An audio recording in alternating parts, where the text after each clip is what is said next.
She left Paris for peace and quiet, a remote holiday home on the beautiful Irish coast. But just 2 days before Christmas, in 1996, that calm was shattered. Sophie Toscan du Plantier, a French television producer, mother, and a dreamer, was found brutally murdered outside her cottage in West Cork.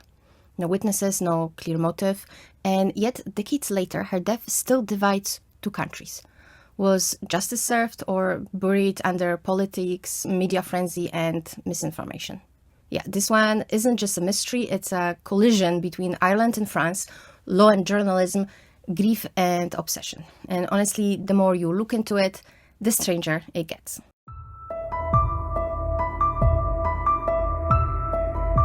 Hi, I'm Cora, and this is Crimes Across Borders. Today we're unpacking another haunting, unsolved murder. The killing of Sophie Toscan du Plantier, a French woman staying in her holiday cottage in Shull, Ireland. Before that night, Sophie's life looked idyllic, at least from the outside. She was 39, married to Daniel Toscan du Plantier, one of France's most influential film producers. They moved in artistic circles, premieres, festivals, high-profile events. They were surrounded by people who seemed to live for the spotlight. But Sophie wasn't one of them. She was more introspective, more poetic, someone who needed quiet to think and create. She loved literature, photography, and the rhythm of the countryside far more than the Parisian society. Friends described her as warm but very private, someone who could vanish in her thoughts or into nature for hours. And just like many people whose lives seem perfect from the outside, hers wasn't without complications.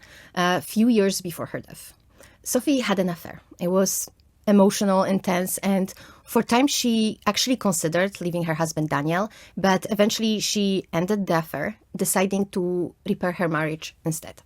That trip to Ireland in December of 1996 was meant to be part of that healing, a short escape to clear her head, rest, and come back ready to start fresh with her husband. Sophie also had a son, Pierre-Louis, her child from a previous relationship, and Daniel had children from his earlier marriage as well. So their family life was a blend of both worlds. She adored Pierre-Louis. Sometimes he came with her to Ireland, spending long summer days exploring the countryside. But this time he stayed behind in France. Her holiday home in Tourmore, just outside Shull, had become her sanctuary. She bought it back in the early 90s, long before West Cork became a magnet for foreign holiday homeowners. The house sat alone on the hillside, overlooking the wild Atlantic coast, quiet, simple, and surrounded by fields. Locals remembered Sophie as kind, a little shy, and always polite. The kind of person who waits from her car or stopped to chat about the weather. And it's important to understand, West Cork back then wasn't just quiet. It was extremely safe.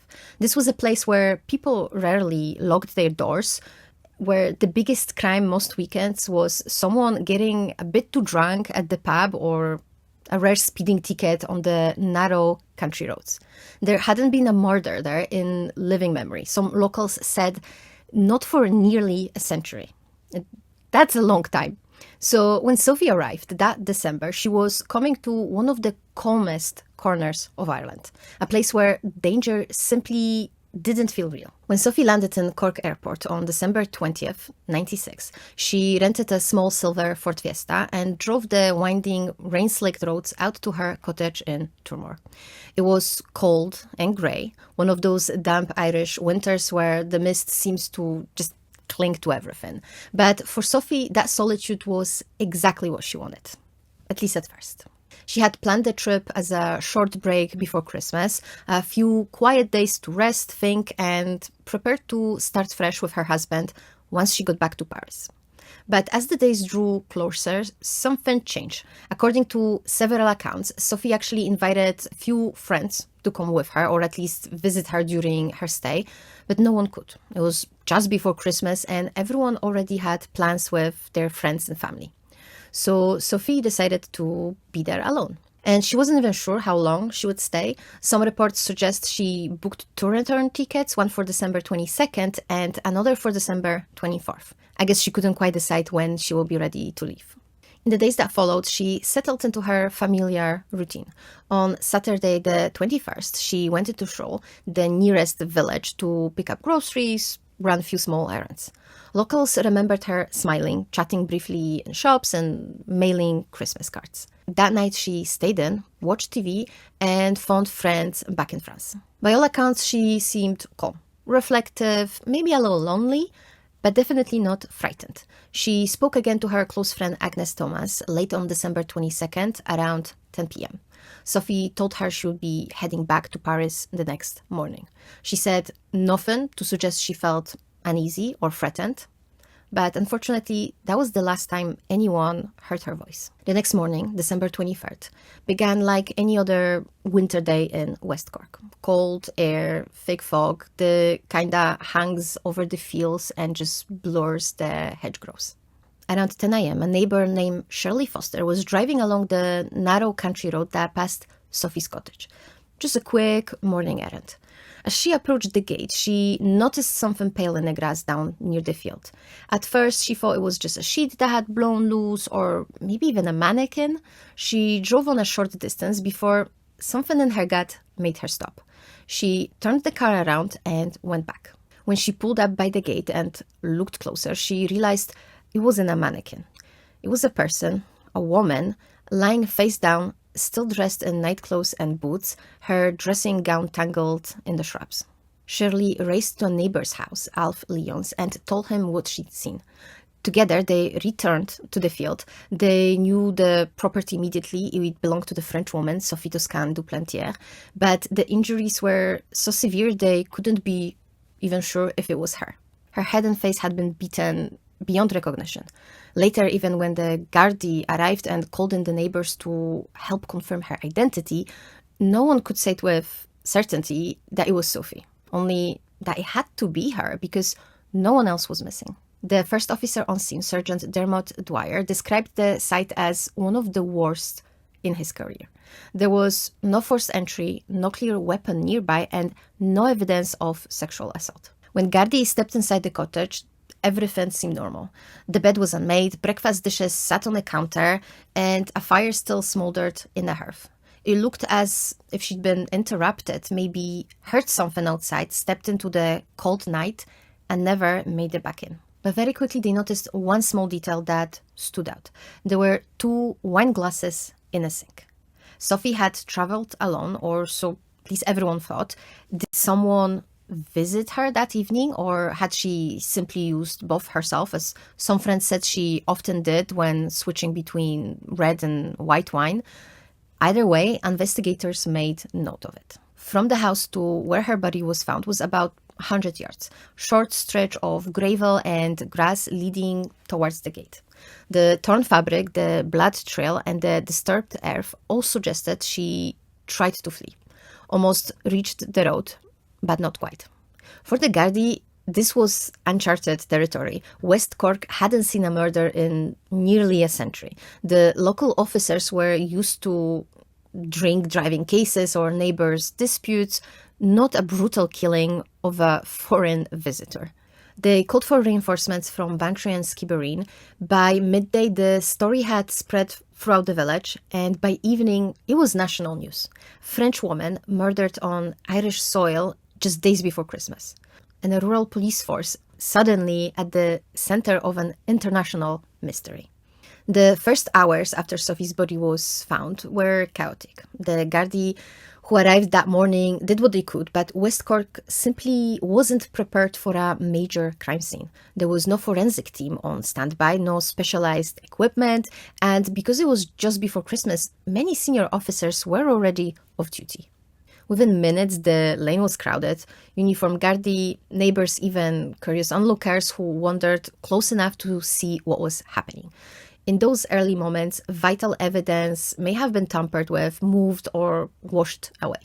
Some officers later admitted that the crime scene wasn't properly sealed for hours. Investigators photographed and collected what they could. They noted the pattern of footprints, the trail of blood leading from the cottage to the gate, and concrete block nearby that might have been used as a weapon. But in the days that followed, heavy rain and contamination would destroy many traces that could have helped. By that afternoon, the small shoal station had turned into an improvised command post. Gardaí began interviewing locals. farmers, shopkeepers, anyone who might have seen a stranger or a car near Sophie's home. They also started building a picture of her final days, who she spoke to, what she bought in town, whether she had any visitors. And as you can imagine, rumors spread fast. People whispered that a mysterious visitor might have been with her the night before. Others insisted she'd been seen alone. Then one name started to come up more often: Ian Bailey. Bailey was a freelance journalist who lived just a few kilometers away with his partner Jules Thomas. Tall, outspoken, known locally for his writing and temper in equal measure. He worked occasionally for newspapers in Dublin and London, covering some small stories from rural Ireland. But within 24 hours of Sophie's death, he was already phoning desks offering to file reports, and somehow he seemed to know more than anyone else. And at first, the Gardaí saw him simply as another journalist chasing a story. I mean, this is literally their job. But when they realized Bailey knew too many details before they technically went public, they started being very suspicious. So Bailey, he had moved to West Cork years earlier, chasing peace and inspiration, not unlike Sophie herself. Locals describe him as intelligent, articulate, but also really intense, someone who liked to be the center of attention, but he wasn't exactly beloved in West Cork. People said he could be charming one minute and cutting the next, literally writing poems, mocking people who annoyed him, and reading them out loud in the pub. Some saw it as wit, others just pure cruelty. Either way, it meant that when the rumors started, few in Shoal were rushing to defend him. When the story of Sophie's death broke, Bailey jumped at it. He called contacts at the Sunday Tribune and Sunday Independent, offering to cover the murder. He filed his first article within hours of the discovery, so quickly that even other journalists wonder how he knew so much so soon. And then people in Shoal said he'd been seen with scratches on his arms after the murder. He told anyone who asked that they came from cutting down a Christmas tree, or another story was that he was killing a turkey for dinner. But to officers looking for a lead, that story felt a little too convenient. As Gardaí still tried to map out Sophie's final days, one local woman came forward with an interesting detail. She said Sophie had mentioned she was planning to meet someone, a man, about poetry. She didn't say who and she didn't name him, but that witness later said she believed the man might have been Ian Bailey, who was known locally as a poet and a journalist. There was never any proof that the meeting happened or that even it was supposed to happen, but the idea that Sophie might have known Bailey or even just planned to see him added another layer to the already growing suspicion around him. Then came a series of new leads. First, an anonymous caller who claimed she'd seen a man on Cafanhada Bridge in the early hours of the night Sophie died. And then a few weeks later, a local teenager told Gardaí that Bailey had joked he bashed her brains out with a rock. Together, those statements pushed investigators to bring him in for questioning.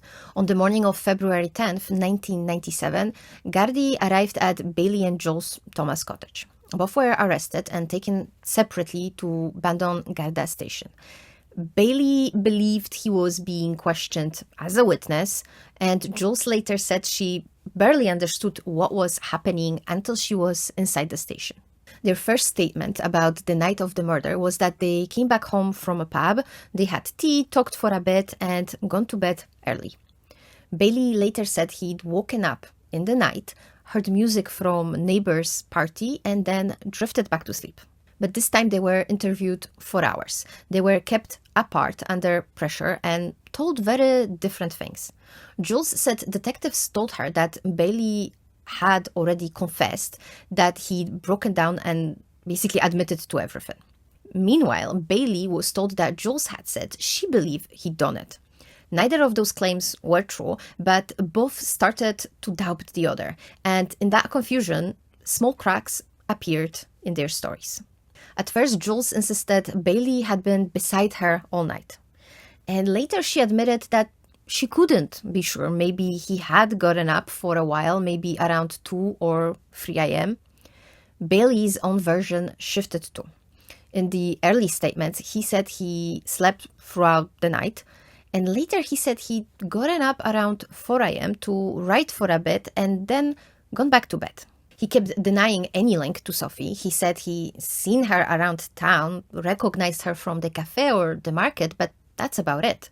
He repeated that story again and again, even when officers tried to press him on the scratches, on the supposed confession, and on the timing of his writing. There was not much else they could do at the time. There was no fingerprints, no DNA, no weapon, only words, rumors, and statements that seemed to shift from time to time, but that's about it. By nightfall, both Ian Bailey and Jules Thomas were released without a charge. At that time, Irish law didn't allow Gardaí to hold a suspect for longer than, 12 hours. Under the Criminal Justice Act, they could detain someone for questioning for 6 hours initially, and then another 6 hours if a senior officer approved it. After that, they had to either charge them or let them go. And that's why both Bailey and Jules Thomas were released later that same night. The Gardaí had no solid evidence to hold them any longer. But that day changed everything. From then on, Ian Bailey wasn't just a journalist covering the story, he was the story. And for many in West Cork, the question was no longer who killed Sophie Toscan du Plantier, but whether the man who'd been reporting on her death had been writing about his own crime. As I mentioned before, there was no usable DNA or fingerprints at the scene, and there were issues with contamination. So Gardaí pivoted to legwork. Interviews, call-outs, chasing small leads, rather than hard forensics. They researched the cottage, but they haven't found anything new. Anything that they already had was sent, the samples were sent to Dublin's lab, but there was nothing that tied any person to Sophie's case. They, of course, also worked the obvious suspect first. They checked Sophie's husband, Daniel. They quickly ruled him out. He was in Paris, had an alibi, witnesses, and records. As I also mentioned earlier, there was no sign of robbery or forced entry, so random drifter theories didn't fit the house scene or the timeline. They also looked into the road and the bridge leads. There were multiple locals who reported late-night headlights near Sophie's Lane and a tall man on foot in the area. It was inconclusive on its own, but it kind of framed the map Gardaí worked from. And they also somewhat fit the lead the Gardaí actually had from a series of anonymous phone calls. The first one was on January 11th, 1997. A woman calling herself Fiona reported seeing a man on the Kilfada Bridge around 3 a.m. in the night Sophie died. And I'll just cut in here. I know I'm not pronouncing all the Irish names and places correctly. Don't come after me. I tried to Google some to check how it's pronounced, but a lot of it I couldn't find. And the ones I did find is just still so hard to pronounce. I kept trying, but it's just not coming out of my mouth the way you should. I really tried, I promise. So back to the phone calls. The same woman called again on January 21st. Gardaí even appealed to her on national television, urging her to come forward. And finally, a third call came on January 24th. This time, she called from her own home, and the call was traced. And it turned out that Fiona was Mary Farrell. Farrell later said she hadn't come forward publicly because she'd been with a man who wasn't her husband that night. She subsequently identified the man she's seen on the bridge as Ian Bailey. Her statements would later change several times, but at this stage, that single claim was enough to push Gardaí's focus firmly onto Ian. At this point, it's also worth mentioning another thread that kept resurfacing, a long black coat that allegedly was associated with Bailey. I think some people said they seen him wearing a long black coat, and a person on a bridge was seen wearing a long black coat. And later on, some sources say that he got rid of that coat. He burnt it behind his house, and there was some evidence left to that. Other sources say that the coat was in police custody, but it just got lost. So I'm not sure if it really matters. But I've seen multiple articles mentioning it, so I thought I should probably mention it. But yeah, as I said before, I couldn't find any reliable source that would confirm one version. And yes, this rumor persisted in local talk and some later write-ups, which is why it continues to appear in many overviews of the case today. So yes, back to the case. As you can see, the police didn't have any other leads that made sense to them, so they concentrated almost entirely on Ian Bailey. But even after hours of interrogation, they still didn't have enough to charge him. In the weeks after his first arrest, Bailey continued to speak freely to reporters or even to Gardaí. He gave several voluntary statements, mostly repeating what he'd already said, that he'd been home all night, that the scratches came from the Christmas tree or the turkey, and that he never met Sophie. But with time, some of his answers began to shift slightly. At some point, he said he might have gotten up during the night to write, or that he wasn't sure exactly what time he went to bed. Those small changes, combined with new witness statements, gave Gardaí just enough to act again. On February 27th, Bailey was arrested for a second time and taken back to Bandon Garda station. Once again, Jules Thomas was also questioned, though she wasn't detained as long. Gardaí had built their case almost entirely on words of Maurice Farrell, her identification of Bailey, and his so-called confessions at local gatherings. There was a handful of locals who said he made dark, offhand remarks about the murder, the things he said to that teenager about bashing her brains with a rock. He insisted it's just a twisted attempt at humor, but Gardaí took it really seriously. And in the absence of real forensic proof, those statements quickly became the backbone of the case. But still, after another 12 hours of questioning, Bailey was released again without charge. The director of public prosecution later reviewed all the material and concluded there was no admissible evidence strong enough for trial. But publicly, that decision didn't matter, because by then the press had already made up its mind. By the time Ian Bailey walked out of Bandon Garda station for the second time, the case had already escaped the hands of Gardaí. It belonged to the press now. The story had everything tabloids love: a glamorous French filmmaker's wife, a remote Irish village, and a mysterious eccentric writer. Newspapers ran daily headlines calling Bailey the prime suspect. Some papers even printed his address. Reporters followed him to the shop. The television crews waited outside his gate. Every expression, every sarcastic remark became a potential headline. But Bailey wasn't shy about attention. If anything, he fed it. He gave interviews, wrote opinions, pieces, and even joked with journalists about the coverage. But the more he talked, the worse it got. His sharp humor and arrogance, the same traits locals already disliked, came across as guilt. For many, it didn't matter what the evidence said. The public had decided he was the killer. And meanwhile, Gardaí kept re-interviewing witnesses, trying to strengthen a case the director of public prosecution had already called too weak to prosecute. Key statements began to shift. Marie Farrell, the woman once known only as Fiona, the anonymous caller, changed her story more than once, sometimes saying she was sure the man on the bridge was Bailey, other times admitting she wasn't certain at all. Years later, she would actually claim that Gardaí had pressured her to stick to that identification, but by then it almost didn't matter, the damage was done. At the same time, Sophie's family in France watched the Irish headlines with disbelief.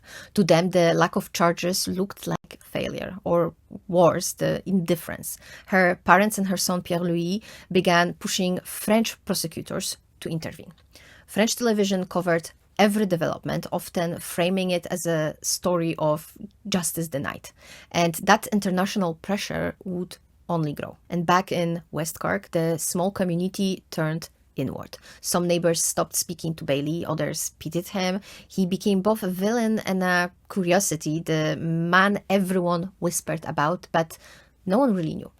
Every rumor, every contradiction, every half-truth added another layer to a story that was already impossible to untangle.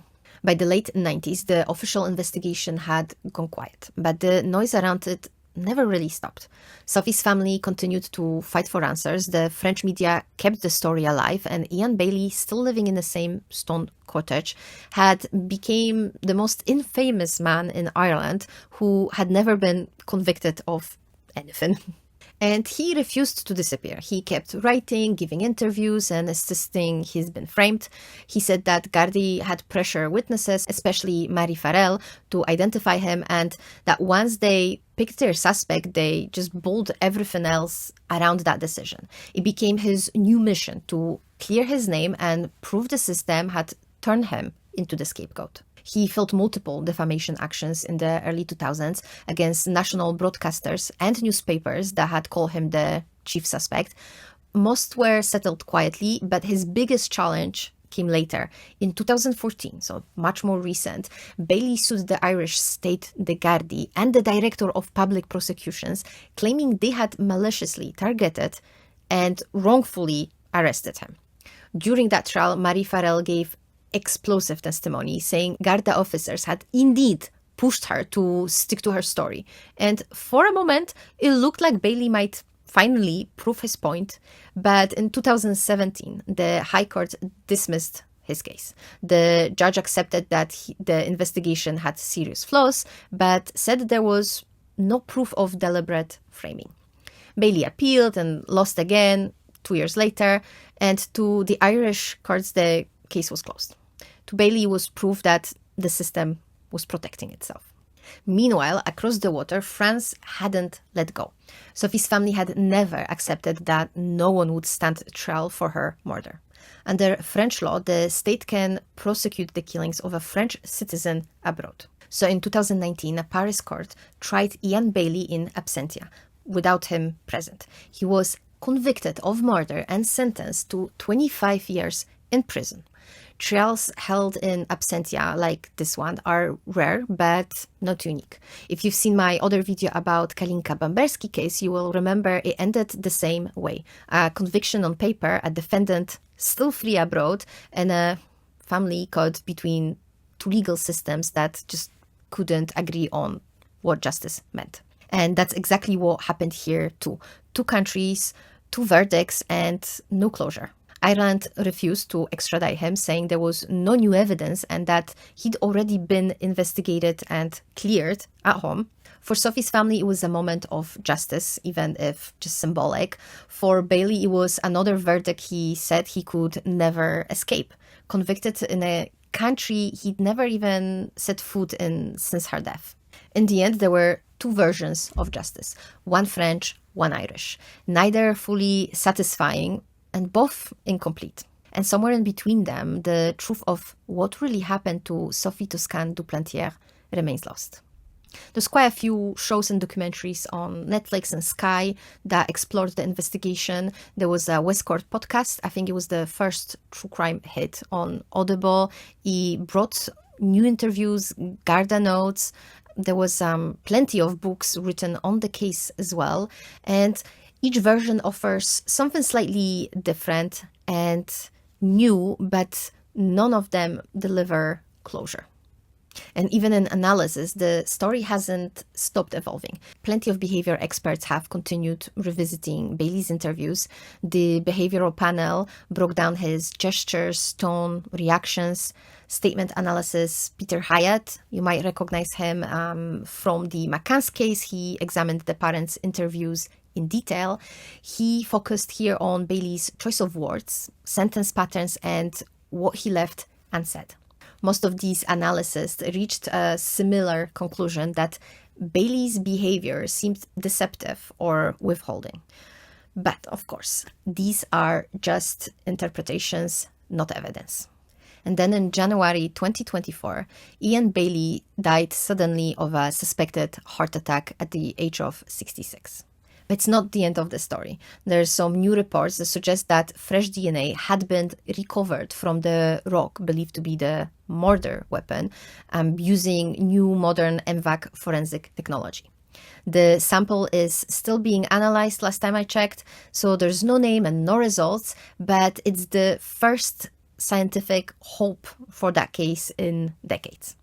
For Sophie's family, that possibility, still matters, because after all these years, after the trials in two countries, accusations, rumors, denials, the truth of who killed Sophie might still be hidden somewhere in the smallest trace of DNA. After all, it wouldn't be the first time that an old case have been solved due to newer technology being invented and being able to analyze an old DNA sample or extracting a new DNA sample. So it's entirely possible that we will get some more answers.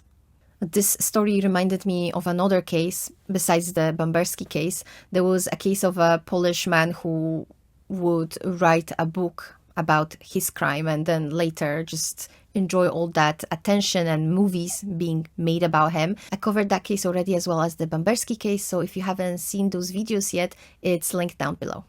And thank you for watching and for staying with me throughout this story. If you are new here, don't forget to subscribe and join me next week for another case that challenges how far justice can travel.